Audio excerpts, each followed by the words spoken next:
el rector de la UCB, médico, porque él dijo una cosa, lo escribiste, y después fuiste con Nora y la repetiste.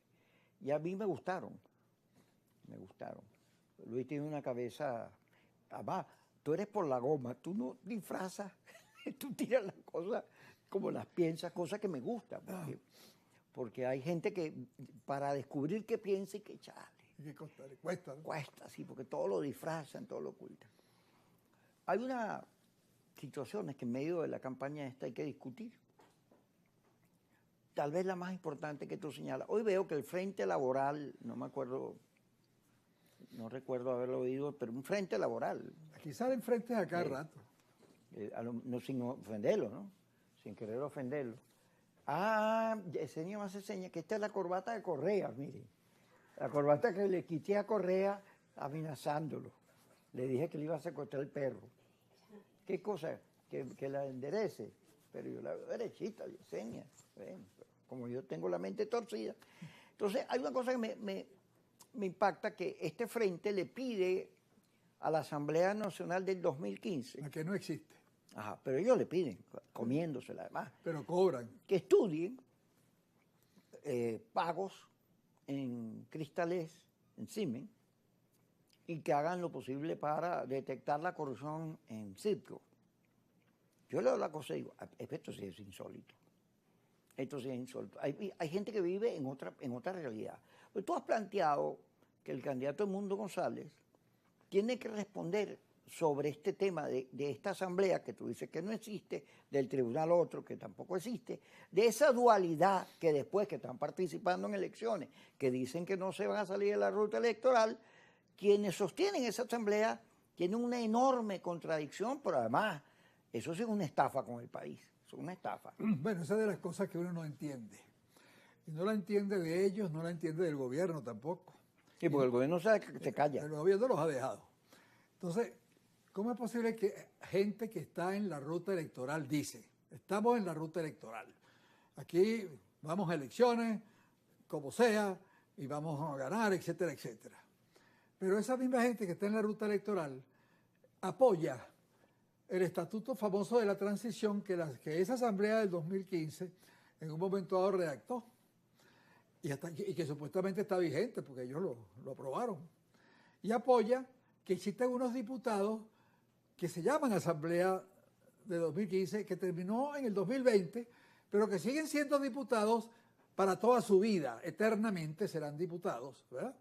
Le ganaron a Guaidó, pues Guaidó por lo menos terminó el interinato, no fue eterno, pues ya terminó, pero esto sí, esto va más allá, estos duran más que Guaidó, y cobran en dólares, y trabajan desde el exterior, y tienen acceso a decidir sobre los fondos secuestrados al país en la banca extranjera, y tienen acceso a Citgo y a utilizar los recursos de Citgo, y tienen acceso a las ayudas supuestamente humanitarias de las ONG internacionales.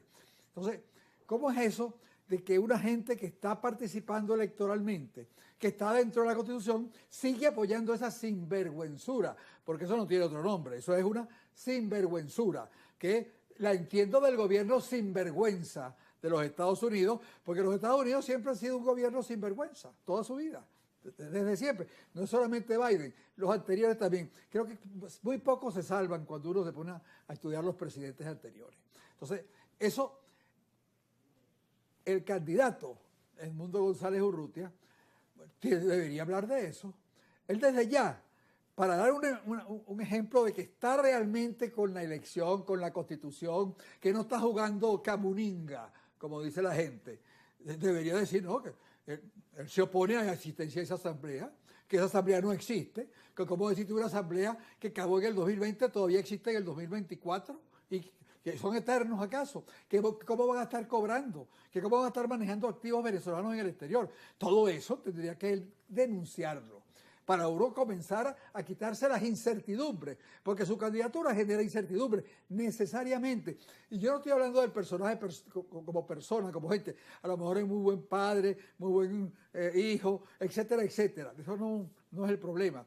Hay gente que lo conoce, conozco dos personas que se han expresado públicamente, dos personas serias, como Chuo Torrealba y Eduardo Fernández, que se han expresado públicamente defendiendo a la figura, al candidato, porque lo conocen personalmente. Pero es que a mí no me importa ese conocimiento personal. Eso tiene que verse expresado en este momento en una política, porque él es candidato a la presidencia de la República. No me basta con que sea buen hijo y buen padre. Entonces, como candidato a la presidencia de la República, él tiene que expresar y disipar cualquier duda en relación con una unión un poco irregular, contra natura, no sé si era contra natura o no, pues con algunos sectores que están jugando a la mentira. Que es mentira que están dentro de la ruta democrática. Es mentira que van a aceptar los resultados electorales si no les favorece, por ejemplo, ¿no? Que van a cantar inmediatamente fraude y que van a ver después que no sé qué irán a hacer de acuerdo a sus posibilidades. Entonces, él, que está en ese sector, tiene que deslindarse claramente y dar ese mensaje para acabar con las dudas que Enrique Ochoa Antich señaló en un artículo donde decía que, bueno, con su duda y su duda, él prefería votar con duda que votar por la certeza. Claro, él tiene razón cuando hace la comparación. Esto es una duda. La continuidad de Maduro y el desastre venezolano es una certeza de continuarlo, es una certeza, pues, porque hasta ahora no ha dado ninguna muestra de que no sea así. Entonces, él tiene razón en ese argumento. Sin embargo, hay quienes todavía pensamos que no estamos completamente convencidos del argumento. Hay otros que se han convencido, pero hay algunos que no nos hemos convencido, incluso de buena fe, de pana, como se dice, ¿no? Le pedimos al señor Gonzalo Urrutia que haga eso, para que se deslinde. Tú sabes que yo le pregunté a un diputado, ¿tú cobras todavía? Y me dice, bueno, sabes, yo fui diputado de esa asamblea, suplente, nunca ejercí, por cierto. Y entonces, ¿para qué mantienen eso? Porque los diputados que están ahí eran los del G4, ¿te acuerdas? Claro. ¿Para qué mantienen eso? Eso no tiene sentido. Y me dice, es que para que esas propiedades, Citgo, todo ese dinero, el oro, todo eso, tenga sentido retenerlo, tiene que haber un custodio, un responsable. Estados Unidos no se puede quedar con eso. Tiene que haber alguien. Mire, este es el que responde por esto, que tiene que pertenecer al país. Por eso mantienen la Asamblea Nacional. La mantienen para que todos esos activos estén bajo la propiedad, supervisión y autoridad de alguien. De un ente que, aunque no exista, los Estados Unidos reconocen. Claro, pero eso habla de una relación entre los Estados Unidos y ese sector. Clara, de dependencia muy obvia, clara. ¿no? Ahora, también nos dice que no se entiende por qué el gobierno, que negocia directamente con Estados Unidos en relación con las sanciones, en relación con las aperturas, etcétera, ¿por qué no ha negociado ese caso? ¿Por qué entre las cosas fundamentales no colocó el caso de esa asamblea y del manejo de esos activos en el exterior y no buscó una forma internacionalmente aceptable para hacerlo? Pudiéramos haber buscado a un organismo internacional independiente que de repente sea custodio de esos bienes. ¿Pero qué pasó? Lo que pasa es que los acuerdos de Barbados tienen una cosa de los derechos humanos, la transparencia de elecciones, pero por debajo tienen unos acuerdos de plata, de la devolución de esos activos y una cantidad de cosas que no aparecen, pero que son las fundamentales. Sí, pero tienen, por ejemplo, la eliminación de eso que llaman asamblea legítima. Claro, porque concretamente hay un compromiso de devolverle al país lo que es suyo. Claro, pero el problema es, y lo ha denunciado el gobierno lo ha dicho, pero esperando que se resuelva, que no ha llegado ni medio. Que la plata, eso sí sé. Sí. Ni lo de México. Iban a llegar supuestamente a 3.000 millones de dólares que iban a ser utilizados. No, y lo del Fondo Monetario, que eran como 4.000, entonces, no sé qué, y el oro. Utilizados, está bien, eso sí lo sé perfectamente.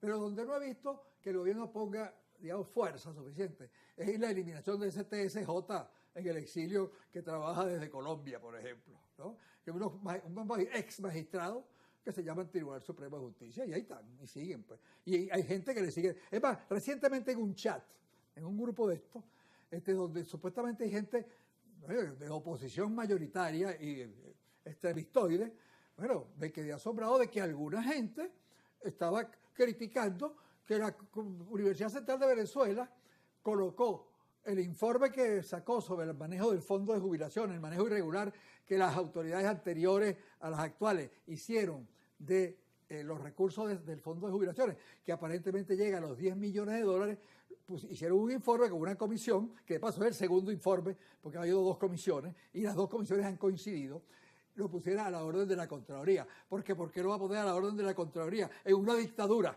Así decían, como si la Contraloría no existiera en el gobierno de Maduro. Entonces, bueno, que aunque exista no la reconocemos. Entonces me doy cuenta que gente que supuestamente